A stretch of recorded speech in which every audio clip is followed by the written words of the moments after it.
We're back with another frozen pizza review. This time, we're looking at a brand called Porta, which I've never heard of before. I believe we found this in the frozen food section of Sprouts. Now, this one claims to use a bunch of Italian-sourced ingredients. So it's saying it's a Roman-style pizza, uncured pepperoni with tomatoes grown, vine-ripened, Italian-grown vine-ripened tomatoes. It says uncured smoky pepperoni over here, 100% Italian wheat flour over here. Interesting fact, a lot of the flour that's used to make pasta in Italy is grown here in Arizona where I am. And then they import it in Italy, turn it into like Barilla pasta, and then sell it as a product of Italy when the wheat was grown here in Arizona. I don't know if this claims to be from Italy. And then, of course, it says it's got Italian olive oil. So you think, oh, this must be Italian. No, this is made in Scarborough, Ontario, Canada.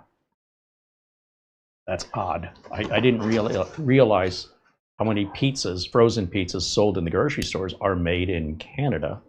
And taking a look here on the back of the box, preheat the oven to 400 degrees. Bake it for 12 to 14 minutes, and they say to finish it with a drizzle of olive oil and buon appetito. All right, well, I mean, there you have it. Thoughtfully crafted by chefs, made with Italian ingredients, traditional Italiana, Neapolitan-style pizza. All right, with pepperoni. Here is a close-up of the box for you.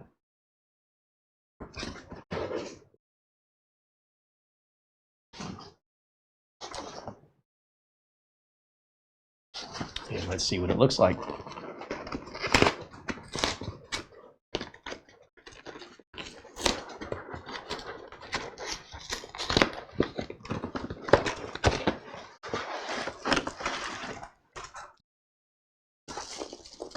Wow, there's a lot of pepperoni on there.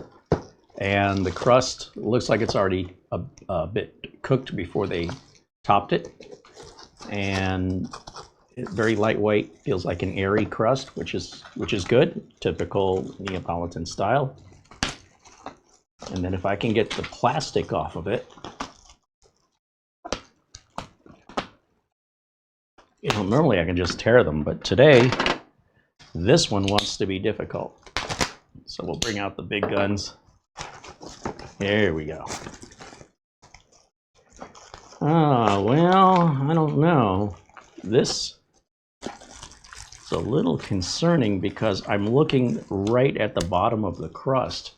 It's like a giant hole with no tomato sauce on it, just bread. So what I'll do is I'll even out those pepperonis a bit, and we'll pop this in the oven at the recommended temperature, and I'll be more cautious with it now because sometimes those instructions with their minimum cooking times, especially when I know it's coming out of Canada, I may have shorter cooking times here in Phoenix. So definitely want to keep an eye on this one, not let this one burn. This is one of your more expensive pizzas in the frozen food section. But is it worth it? Well, that's what I'm about to find out. So I am off to the oven and see you back here in just a moment with what it looks like cooked, and we'll give it a first taste test. All right, ladies and gentlemen, here we've got the pizza fresh out of the oven, and you know, it looks and smells terrific. As I was cutting it with my pizza wheel, you can see from the crumbs all over the cutting board, that's like a cracker-like crust, which is very light and airy, which sounds amazing. It looks good. You see all these dark spots? That's the crust coming through. All the dark spots on this pizza, that's crust. That means there's no tomato sauce. That's just the crust rising up past the cheese and tomato sauce and creating these little dark spots here. And I love the air pockets. That's the best part of the whole pizza. You get an air pocket. You don't see that too often on frozen pizzas. If I could get a pizza that was a bunch of air pockets all the way around the edges, oh boy, you'd have yourself a likely winner if you did your toppings decent. All right, let's come over here, set it down, take a look at it overall. Now, again, we had a weird cooking time with these pizzas from Canada. This one wanted to be at 400 degrees Fahrenheit instead of 425, and it felt like it was taking longer, just the opposite of a problem we had previously, than what the box said. So I kept a sharp eye on it to make sure I pulled it out on time and just don't trust the times on the box. I kind of feel like at 425 it probably would have been fine, but I'm just following the instructions on the box. So if it doesn't come out good or it doesn't taste well, I can't say it's my fault. All right, so as far as the bottom goes, it actually feels kind of soft, but it's got a very crispy outside. This pizza's still very hot. I'll give you a close look at it here while it cools down. I've got a couple slices here, give you an idea. You know, there we've got that really dark area, that's just the crust. The underside cooked pretty well. Here's another one. Whoa, I love these dried, crispy pepperonis. These should taste like bacon. They should have a very bacony flavor, which is like the best thing in the world when it's done right.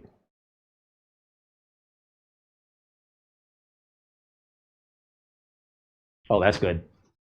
That is some good pepperoni. You see this pepperoni right here? See how it's really, really dark, burned, you could say, on one side of it here. I don't know how well the camera's going to pick that up. Mm. Well, here's hoping the rest of this pizza is as good as that pepperoni is. This is very promising. All right, where should I start?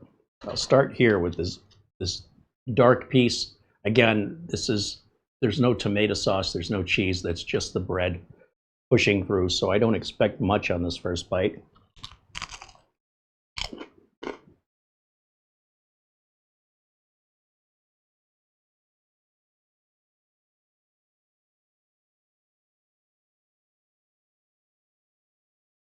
That is like a cracker. The crust is so thin underneath this, there's not much dough, in the sense that once you get through that hard outer shell, there's not much in the center to give it a little chew. It's just crunchy like a cracker, which, you know, it's not a bad thing, just informational. Some people like that, some people don't. I'm having a really hard time picking any flavors out of this. We finally do get to some bread as we approach the thicker edge. And now that I can taste that crust, it's decent. It's okay. The tomato sauce, there's just not enough on there. So it's hard for me to pick up any sort of unique flavor profile or even the flavor of the tomatoes, because the cheese kind of overrides it until you get one of these pepperonis. Now, these pepperonis are fantastic, but they're almost the sole source of any distinguishable flavor that isn't just generic cheese and generic lightly sauced pizza on a very thin, very cracker-like crust. Like I said, until you get up to the edge. So, oh boy, how am I going to rate this one? Well, first, as usual, I should tell you what we paid. I believe this was also picked up at Sprouts. It could have been Kroger. I really should start documenting this better. The price we paid, right over here. And of course, I have in all these videos, if you look in the video notes, we've got links to the manufacturer's website if they have one. Well, those pepperonis are a 10. The cheese is decent, but it's not fresh mozzarella. Tomato sauce might be good if I had more of it. Too much of the crust is coming through. I think I'd give that a 7. Yeah. And as I recall, this was on the pricier side of the frozen pizzas. And honestly, for the price difference, it's not that much better. It's marginally perhaps better than the bigger, well-known brands like DiGiorno and Freshetta and Red Baron and such. It is not what I was hoping for, but it's also not as bad as what I was afraid it could be. So yeah, we'll give that a 7 out of 10. Again, we'll put that right over there. And that's going to wrap it up for today's frozen pizza review. Another one coming around the corner, so I hope you'll continue watching and join us on the next one. Until then, bye for now.